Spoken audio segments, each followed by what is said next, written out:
లేకుండా ఉండదు కదా. అవును అవును.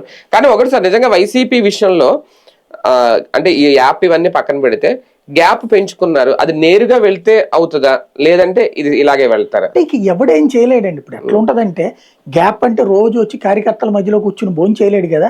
చంద్రబాబు చేసాడు పోయినట్టు. అంటే అధికారులు ఉన్నప్పుడు ప్రాధాన్యత ఇవ్వలేదు, కనీసం వాళ్ళని పట్టించుకోలేదు, దగ్గరికి కూడా రానివ్వలేదు. ఇప్పుడు మరి ఎవరు తిన్నట్టు నాకు అర్థం కాల.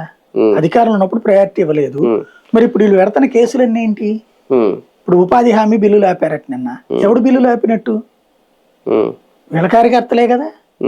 అదే సందర్భంలో ఇసుక టెండర్లు ఈ లాక్కున్నారనే కదా వాళ్ళ మీద గొడవ. కేసులు కూడా పెట్టారు కదా.